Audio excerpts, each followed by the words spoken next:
और बढ़ते हैं आगे। अयोध्या में बन रहे राम मंदिर का निर्माण अब नई तकनीक से होगा। 1200 पाइलिंग के जरिए मंदिर बनाए जाने की योजना को बदल दिया गया है। अब जल्द ही नई किस तकनीक से निर्माण होगा उसका फैसला लिया जाएगा। साथ ही बैठक में ये भी निर्णय हुआ है कि अब मंदिर के पश्चिम दिशा की ओर से रिटेनिंग वॉल का निर्माण किया जाएगा।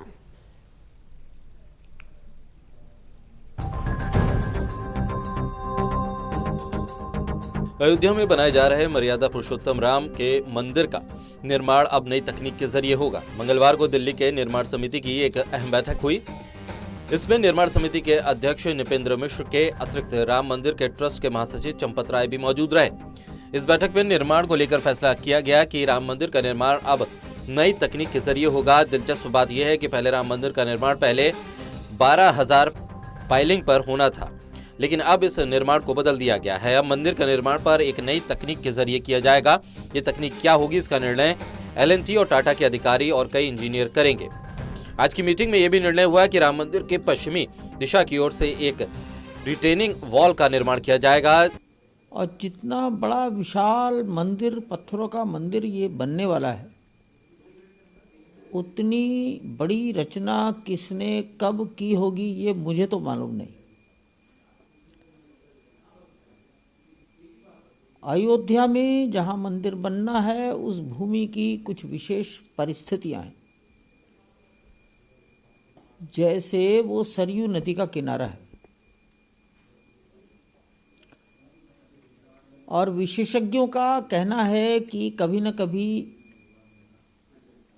वहाँ सरयू का प्रवाह था और आज भी अंतः सलिला धारा है। अब कितनी गहराई पर है,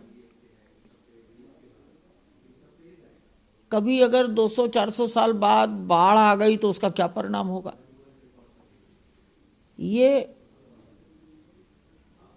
किताब के विषय नहीं हो सकते, आपस की चर्चा के विषय हैं। सबसे दिलचस्प बात यह है कि राम मंदिर ट्रस्ट को ये फैसला इसलिए लेना पड़ा क्योंकि हाल ही में मंदिर के लिए खड़े होने वाले खंभों की बुनियाद को खोदा गया था, तो उस वक्त वहां रेत मिलने के कारण उसमें तकनीकी खराबी आ गई थी, जिसके बाद मंदिर के निर्माण को लेकर तकनीक बदलने का फैसला किया गया। बहरहाल अब देखना ये होगा कि मंदिर निर्माण की नई तकनीक क्या होगी, इसका फैसला कब तक होता है। कैमरा पर्सन रविंद्र के साथ ललित नारायण कांडपाल, टोटल न्यूज, दिल्ली।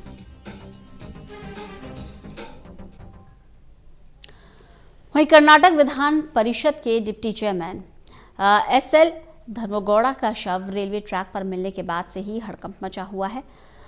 धर्मगौड़ा के मौत के बाद कथित तौर पर कहीं इसे आत्महत्या बताया जा रहा है तो कहीं इस पर राजनीति हो रही है। JDS नेता और कर्नाटक के पूर्व CM HD कुमारस्वामी ने कहा कि SL धर्मगौड़ा ने आत्महत्या नहीं की है बल्कि उनकी राजनीतिक हत्या हुई है। उनकी मौत के लिए कौन जिम्मेदार है, इस बारे में जांच होनी चाहिए और जल्द से जल्द सच्चाई सबके सामने आनी चाहिए।